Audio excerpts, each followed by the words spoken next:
I've learned a lot over the last few years about challenges, and my January challenge this year, I only do 2 a year now. So I spent £3,000 on Facebook ads and secured over £100,000 worth of business in my mastermind and VIP mastermind, because there is a drop off. This is what I've found during the previous challenges. There's a drop off midweek. And if you are not opening the doors until Wednesday or Friday, you're going to lose a huge chunk of the audience that could be potential clients. So I opened the doors to the Creative Mastermind on the Monday night, having done my main key interview with the most successful former client on the Monday. It's not thousands that are coming into this challenge. I don't need thousands with a high ticket program. So we converted of those 100 that were active all week. There were 2 came into the VIP and the rest came into the Creative Mastermind. So, and that very quickly totals up to a 6-figure launch. So if you want to build a legitimate, profitable online business without shiny objects, without the hypey gimmicks, and without the stress and overwhelm, if you want to make more money without having to be present online all day, every day, pumping out content that nobody sees and hustling DMs to generate leads and sales, then this is the place for you. Welcome to the Digital Trailblazer Podcast, your online business university, where you'll learn how ordinary people start from ground zero with no influence, no email list or audience to sell to, and no business or marketing experience, and go from working 9-to-5 jobs to building successful 6- and 7-figure online businesses and all the steps in between. Learn the strategies that worked and what didn't. Learn the mistakes that they made and how to avoid them, and then learn their plans for scaling their businesses and taking things to the next level. All so that you can build your business faster and easier and make more money without sacrificing the things that are important to you in your life. I'm your host, Leah Ray Getz, and with me is my husband, Todd. Now, let's get to it with today's guest. Welcome to Digital Trailblazers. I'm super excited to introduce you to Mandy Nicholson. Mandy, we are super happy to have you on the podcast today. So go ahead and just introduce yourself to the audience. Let them know what to do. Okay, thanks, Leah. Yes, I am Mandy Nicholson, and I am the Creative Genius Consultant. I'm an artist and an author. I'm a creative retreat owner in Scotland, in the UK, and I help creative women to launch, grow, and scale their businesses and make more money. So I know you're doing a lot of cool stuff with challenges, and we're going to dive deep into that momentarily. Just a little bit of a background story. Like, how did you get from the creative world into like the online space and teaching and helping with this? I think it was, I'd kind of, like most artists, I believed the myth of the starving artist and did a different career. I went to uni, got my degree in art, and ended up in retail and did sort of 25 years in retail. And it was my late husband that gave me a loving shove and told me to stop talking about it and just do it. So I ended up launching my creative business in 2019, and I'd hired a coach myself and decided that I needed to be online if I was going to get seen. So really, I'd figured it out myself and figured out how to fill in the gaps that weren't there with the people who were teaching the linear processes. I had to translate that for creatives. So that's kind of how I ended up in it. So just curious. So when you say for creative women, what does that mean? Because probably different people have different interpretations of what that actually is. Yeah, they do. You're right about that. And creative comes in so many different shapes and sizes. For me, I mean, you can be a sculptor, you can be an author, you can be an artist, you can be a textile artist or do slow stitching and embroidery. It doesn't matter. For me, it's how creatives think that's different. The thought process is, the creative brain is so different to the left brain. And it's about that.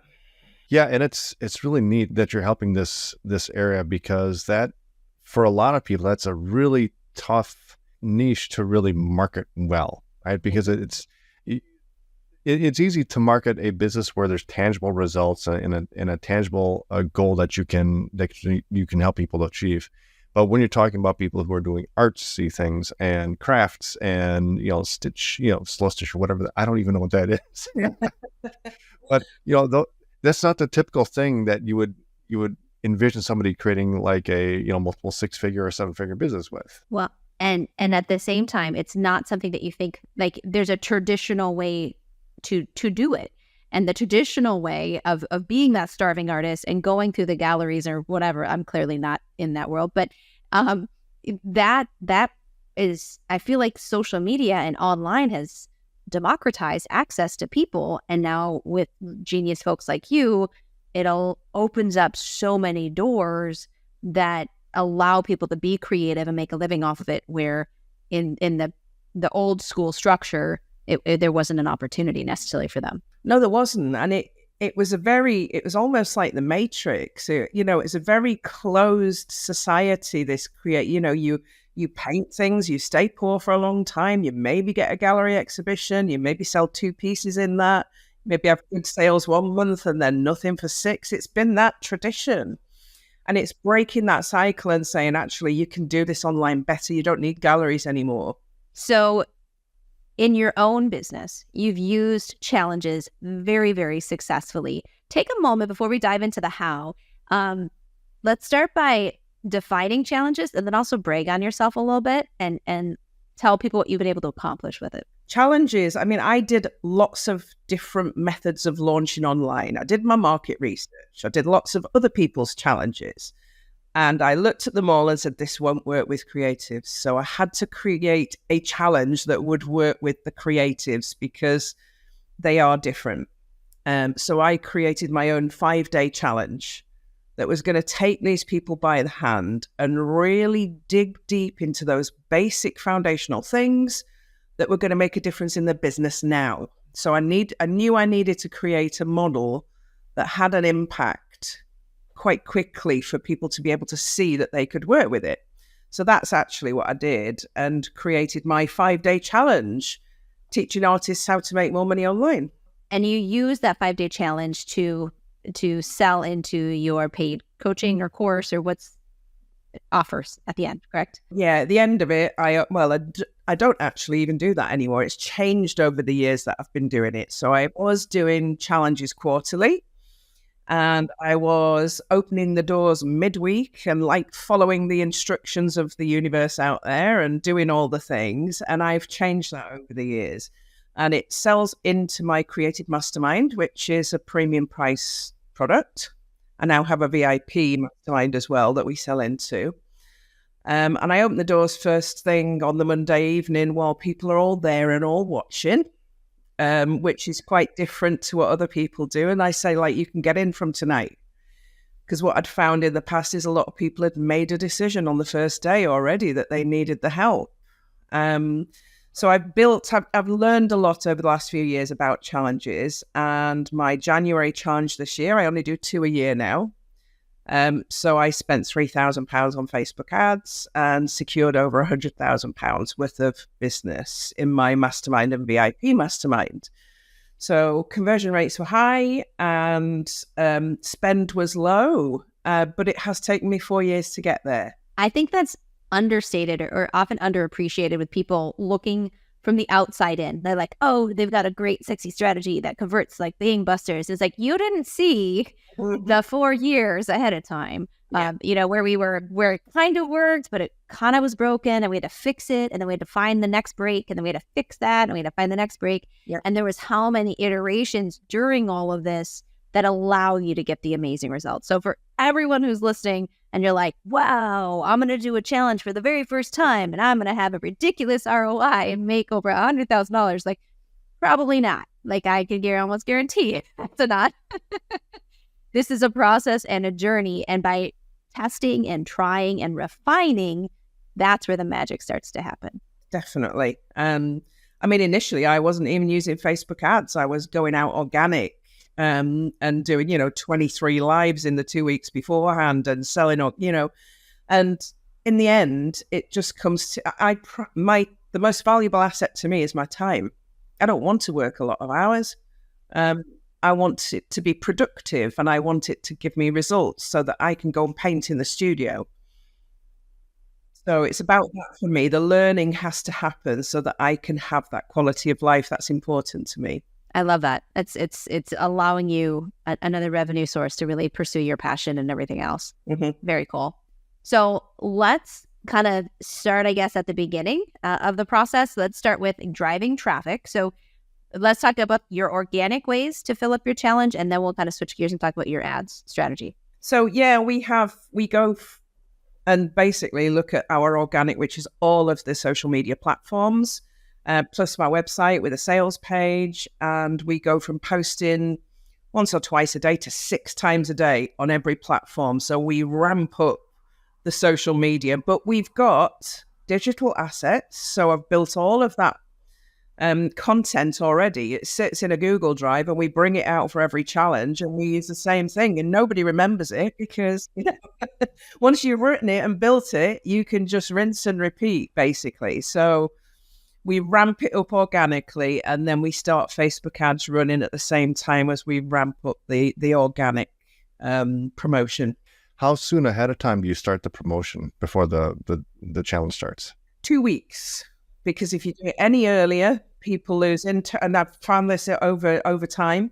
So it's 2 weeks out, we start the process. 2 weeks out, we start the Facebook ads, and I'm talking about it all the time. I book guest expert slots, I book lives in other people's groups, and we have a strategy for that 2 weeks. I know I'm going to be working hard for those 2 weeks. So essentially, it's end up being like 3 or 4 weeks of kind of like hustle mode essentially during this process. Yeah, 2 weeks leading up to the challenge, and then onboarding is normal route of it. That's why I've now dropped it to twice a year, because we're bringing in enough revenue, and obviously, I don't need to do it as often. Yeah. So talk to us about the type of ads. Like, what have you seen work really well for filling the program? The simplest of graphics has worked really well for us. Calling all creatives, me with a paintbrush, saying, come and join my 5-day challenge. And nothing fancy, no videos. That is just something that appeals to the creatives and artists standing with a paintbrush saying, come and join me and learn how to make more money. So nothing overcomplicated, yeah. And are these just on Facebook? Are these Instagram, TikTok, YouTube? Well, where are you placing these? Facebook and Insta have worked the best for us so far. Yeah. I've got a very good member of my team who has done a lot of training on Facebook ads and is very good at finding the exact ideal clients that are ready to just spend the money. So, yeah, that's also worth doing. That's worth investing in, is knowing your ideal customer well and being able to find them through Facebook ads. Yeah, I think that's a key that you've mentioned hiddenly a little bit already several times through this, is it's because it works for creatives, because you know who they are. Yeah. You know how they think, you know what they're looking for. And that is core. Yeah. Right? Core level stuff. For any of this stuff to work, you have to really understand that person. So are you running email, text message, blast? Talk to us about that process for filling it. Yeah, we run emails as a campaign as well. We have text messages, WhatsApp bots that hit all of those areas as well. Nothing, again, overcomplicated. We've worked with some platforms that I've not really liked, and we're moving on to others now. So again, it's all a learning process, isn't it? With creatives, if you're too in their face, you switch them off. And it's learning that as well. If you've got bots that are in the text every day and in the messenger and in WhatsApp and on email, like, no, I don't like this, because they want to be in the studio. Gotcha. Yeah. So it's all about listening really, really hard and learning what will work and what won't for you, because everybody's different. So once somebody registers, let's say they do register maybe the first or second day of the promotion, they've got 2 weeks before the challenge starts. Do you have any follow-up series or reminder series to make sure that they attend or to keep them warm? Or what are you doing in between that, that buffer time? Mainly through email. So we're going in with a soap opera story through the email when they sign up. And that's my story. They get that over the first 3 emails, which brings them in, basically getting to know me as the person who's going to be running the challenge. And then we're in their email every single day, leading them up to the challenge. And then every single hour, as you get closer to the challenge, with reminders. And then we're sending out the lives and everything that's happened in the challenge. So there is a real structure to that. There's a lot built in that. And are you doing this challenge in a Facebook group, or are you doing this just through Zoom calls, or where are you holding this? Facebook group. So there's a structure to the challenge. Each day there is a challenge. Each morning, a workbook and a video drop in from me at 6 a.m. for the early birds. So they can do it at 6 or they can do it any time during the day. They do that workbook and they do the activity. At 3 o'clock, there's an Ask Me Anything question thread. So they can ask questions on there. That gives me the content for the evening live because I go and answer all the questions. So they feel like they're getting real value from me because I'm listening to them, I'm reading what they've said, and I answer every single question. What I also do during each day is interview one of my former clients during the day so that they can talk about the creative mastermind, what it's done for them, where they are. So there's a key structure. There's the activity, the Q&A that gives me the content for the evening live, and this interview with a former client that's now successful. Okay, and is all of that stuff, except for the Q&A at the end, is all of that like pre-recorded videos that you're just dropping? No, we do the live interview and the live in the evening. Those are the two lives. So I know my work week looks like a live interview and a live in the evening. I don't do anything else that week because it's all automated. It's just that's how I show up. And actually, I forgot to ask this before, but this challenge, is it a free challenge or are people paying to get into it? It's completely free because then I get more people in. Yeah. Right. And is there a VIP upgrade or some sort of upsell or one-time offer on the back end of that when they register? No, yes, they get there's a tripwire. They can get a special price on one of my other programs that's completely self-learned. So, yeah, which we always sell and we always sell lots of, yeah. So, yeah, that's nice to bring down the ad costs and all that. Mm-hmm. It usually pays for the ads. That's what it normally does. It normally pays for the ads, yeah. Nice. What's the price, if you don't mind me asking, what's the price of that offer? How much are you selling that for? £29. So it's not a big offer. It's normally a bigger, it's normally £150 product. We bring it down to £29. It's a no-brainer. They all buy it because it's such a good price, but that pays for the ads and that's the objective of it. So you've got quite a packed week. What is your thought process or strategy on what you're actually teaching or challenging them with during those 5 days? So there's a pathway, I suppose. It's what creatives struggle with the most, which is valuing themselves, pricing their work, offloading their limiting beliefs, that sort of thing. So we start with, let's brain dump our limiting beliefs here. Day one, let's get that out of the way, and that's the emotional stuff. Day two, let's talk about valuing your work, pricing your work, and then there's an activity on pricing. And then a challenge to do, to write copy that converts for their clients. So it's all very basic stuff, but important early stuff that they would be working with a coach and doing anyway. And then talk to us about the introduction of your offer. So because is that during the interview? Is that during, where does this happen and how do you do it? I open the doors to the Creative Mastermind on the Monday night now. So it's the first night because there is a drop-off. This is what I've found during the previous challenges. There's a drop-off midweek. And if you are not opening the doors until Wednesday or Friday, you're going to lose a huge chunk of the audience that could be potential clients. So I open the doors to the Creative Mastermind on the Monday night, having done my main key interview with the most successful former client on the Monday. Yeah. And say, anytime from now, we don't just open the doors and expect people to pay. They can book calls with me that week. I open myself up to one-to-one calls because it's a premium price program. I also offer a payment plan they can't get anywhere else because it's a premium product. So they can only get the longer payment plan during the 5-day challenge. I like that because when we've done challenges in the past, we've noticed the same thing. And we've run thousands and thousands of people through the challenge, and we track how many people are participating each day. And you can see the first couple of days are probably the most significant drop off. Then it kind of levels out, but you still have, between day 1 and day 5, there's significant drop off. Oh yeah. But the people who stick around to day 5, those are super warm. They're ready to buy. Yeah. But we always thought to ourselves, well, what happened if we had dropped the offer on day 3, or what happened if we had dropped the offer earlier? What would have happened? You Do you have any numbers like surrounding that? Like how many people are actually joining on day 1 versus day 3 or day 5?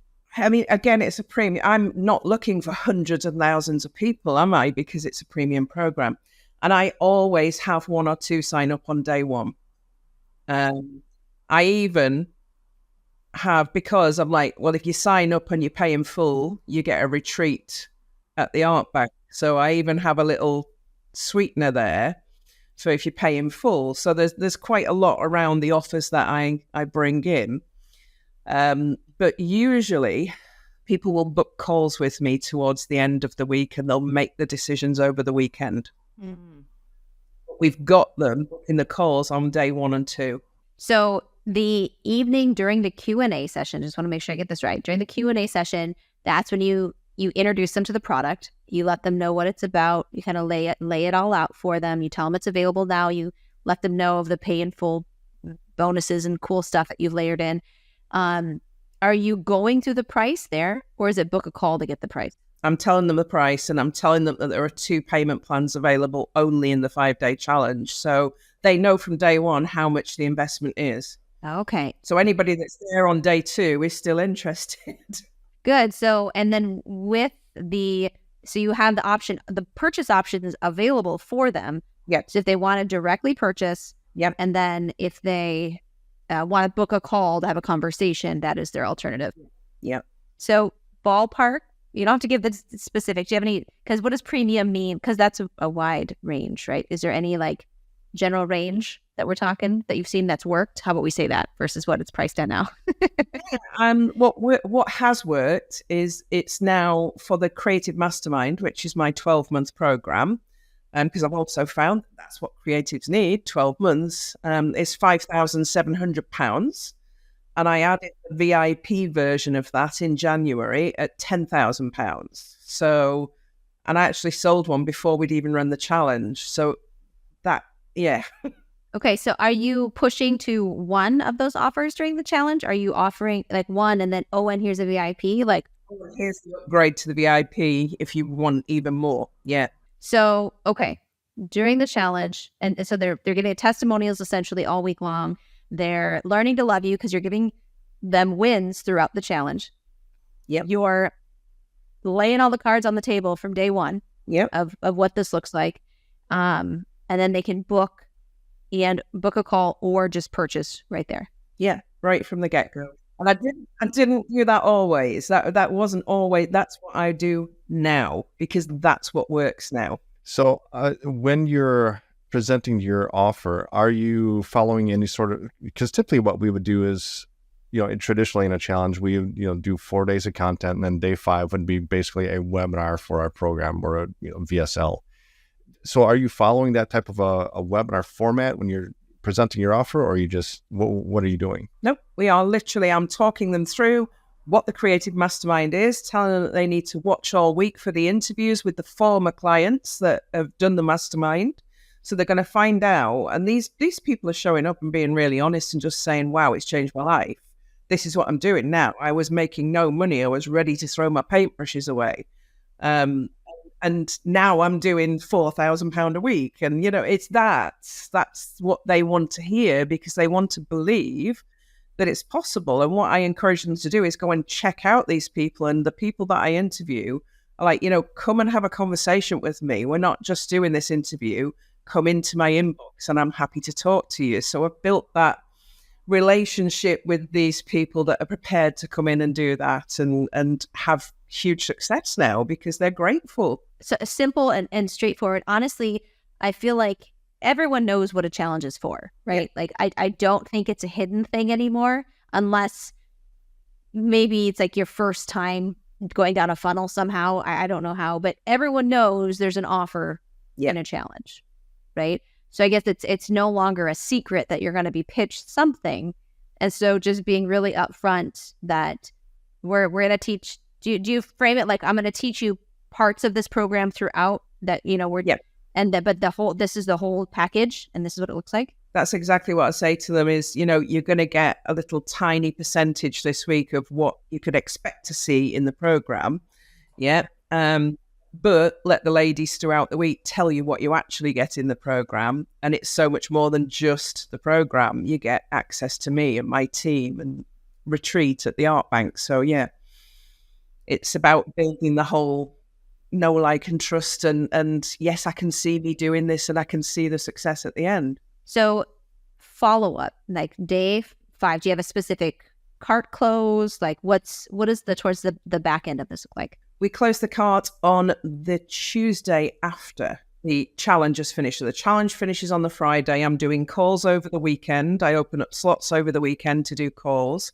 And then we allow them until the Tuesday because people are still in decision making. I've found this with creatives that they are take a bit longer. They don't usually invest in themselves. This is a big investment for a lot of them.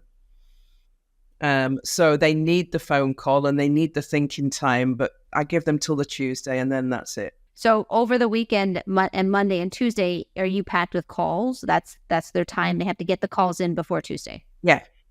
And are you sending any other follow-ups after the challenge ends? Or are you like sending replays? What are you doing to keep them engaged or to encourage them to keep booking calls? We're sending out all of the evening lives and all of the interviews through the emails, through the weekend, so that if anybody's missed anything, they can actually play catch up and still do it. Even if they didn't come to all the days, we're still sending everything out to them. So when you say that, let's get really practical at what this looks like. So during the week, after you've done like the afternoon interview, an email goes out to the list saying, hey, if you missed it, here it is. Yep. Correct? Yeah. And then the same thing for the Q&A in the evening. Yeah. Right. And then are you putting all of those on like one page on a website so that they're all lined up together separately for the weekend? Or how do you structure, if you're like, hey, quick, get caught up? Yeah. For the weekend, they can come in and just consume them all, if you like. So we've got all of the interviews going out together and then all of the catch up going out together. Okay, so just like the links to the Facebook video. Yeah. All listed out in the same email. Yeah. Oh, okay. So super easy. Yeah. Just simple. Yeah. And then after the challenge ends, what happens with the group and all the recordings and everything out? Do you like because I know some people will let everybody stay in the group and all the recordings are just there forever. And, people can go through them as they want. And I know other people will just delete everything. They delete the recordings, they delete the group, and everything's done. What do you do with everything after you're done with the challenge? It stays in the group for 4 weeks, and we archive the group so they can't comment on any of the posts because we don't want any more comments coming in or notifications. But they can still watch all of the content in there for 4 weeks, and then we get rid of the group and we have a new group for the next challenge. And they go on the wait list if they've missed that one. So interesting. So I'm tore because I know there's a philosophy of a new group per challenge. Yeah. And I'm also there's also the other side of this is like building an audience is the hardest thing we do. Have one group that you're continuing to build over time, right? So have you tested it both ways where you had one group that you continue to use and you just, remove the videos or the challenge stuff from it, and so you can build the asset of that long-term group? Like, tell me about that. Yeah, that's what we did initially. We kept the same group. Uh-huh. And it was a bit of a pain, to be honest, because you've got to take all the content out anyway because you want to start it fresh with no comments on the threads. And we actually get better results now with a new group. But what we do before we close the group is we get everybody networking with each other, building their networks by connecting. And if they want to be on the wait list for the next challenge, that's their opportunity to get onto the wait list. So we're building that wait list anyway from the people who are genuinely interested. I don't want the people that are not genuinely interested coming up taking space in the group every time. It sounds like you don't have a free community group out on Facebook normally, do you? Yep, I do. That's just completely separate, different thing. Yeah. So you just kind of direct them there at the end, tell them this is where we hang out regularly? Yeah, they're invited there several times through the email campaign. It's called Creative Genius Corner, and they all come over to Creative Genius Corner. So that group is filled with ex-challenge ladies and people that are still in decision making. I have had people do 5 challenges and join my group before they joined the mastermind. But eventually, Awesome. eventually they all come. We get them in the end. Well, they know they need it. It's just such a long decision-making process for creatives. And I know that because they're just not used to investing in themselves. It's, faced with the choice of a new paintbrush or investing in a course, the paintbrush is always going to win. I know that you have some specific numbers as far as not just ad spend, but also like number of registrants and number of people in the group and how many actually participated in sales and things like. Can you break down what those numbers were for maybe like the last challenge that you did? Yeah, I know that we had between 500 and 600 actually click through the sales page. We ended up with about 350 in the group. And then by the end of the week, I think there were about 100 still actively participating. So so it's not thousands that are coming into this challenge. I don't need thousands with a high ticket program. So we converted of those 100 that were active all week. There were 2 came into the VIP. And the rest came into the creative mastermind. So, and that very quickly totals up to a 6-figure launch. So it's, we had good engagement throughout the week, but don't ask me the numbers on that because I can't remember now. What did I say to you last time? Remember, it's late here in Scotland and it's months since the challenge. Right. You're probably due to have another one pretty quick here. Well, we're due in July, but we've pushed it back to September now because I've still got what we've got now is we've opened after the last challenge. We actually went evergreen on the creative mastermind because we had so many in the pipeline, so many leads in the pipeline of people and we've been managing those leads and they're drip feeding into the program continually. So our next challenge is now September because they're still in decision making and we've got a process for managing those leads now. That's awesome. So walk us through what that looks like. Yeah, again, I'm a creative, so it's not like normal. I literally we have a Trello board that one of my team manages for me that just logs all leads from all places, organic leads and 5-day challenge leads and leads through other freebies and other programs in one place. And she basically just engages with those leads on a weekly basis, sends them out other freebies, gets that as she engages as me. And we nurture that group of people. And then eventually they will convert. And we have a one lost and still working on it column at the end. So it's as simple as that because I found that the bots were not as nurturing as I would have liked them to be for my creative clients.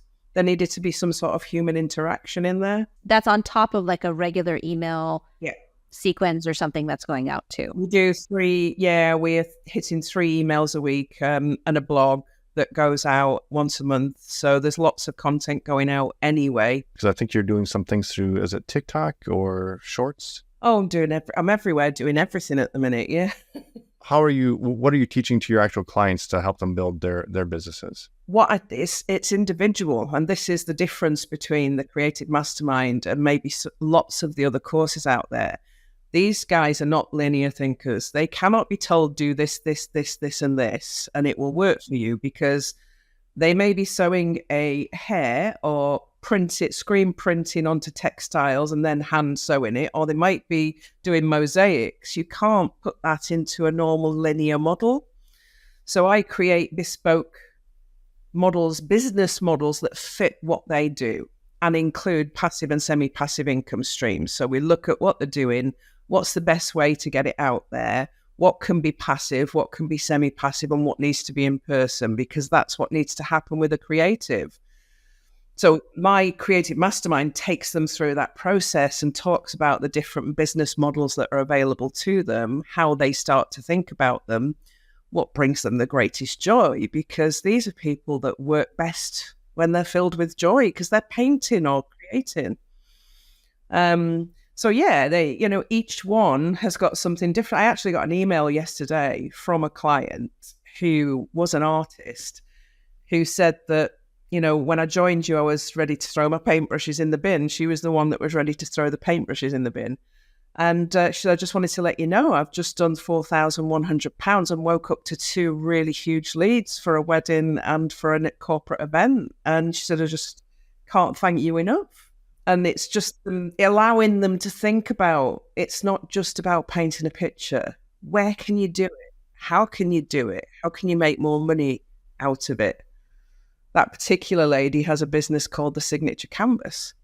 And she goes to weddings and gets all the guests to participate in creating the canvas. So she charges wedding price for turning up and painting a canvas with the guests. And that's the guest book on the wall. Wow. Yeah. And she's got bookings into 2026. And she's making, she's gone from not selling anything to making £1,000 a day to go and turn up at a wedding for 2 hours. And she then finishes the piece off and, there's a consultation with the bride and groom. What colours do they want and what sort of painting do they want? And she delivers the goods at the end. But still, it's a great business model that worked for her as an artist. That's beautiful. I love what you're doing, because you're like, it's still very artsy, right? You're allowing artists to be artists. Yes. But you're just shining a light on like these business things that they need to do or be aware of or take a look at or adjust for. And now they can completely blossom in both realms. Yeah. That's beautiful. I think so. Wonderful. I'm gonna send this episode to some of my artsy friends because I think they need it. Wonderful. This has been such a fun conversation, Mandy. I really appreciate you. Thank you. You're welcome. If people want to check you out, where should they head? To my website, one of 2 websites, to mandynicholson.co.uk, or to the artbankdalbeatty.com. That's my creative retreats art website. You'll find me everywhere on most social media platforms as Mandy Nicholson or the Creative Genius Consultant. Awesome. Thank you so much. Thanks. You've been listening to the Digital Trailblazer podcast. For show notes and information about today's guest, head to digitaltrailblazer.com. Now, if you love this episode, if you got some value, make sure you leave us a review and subscribe. And be sure to share this episode with anyone you know who could use help to build their business. Thank you for listening, and we'll see you next time.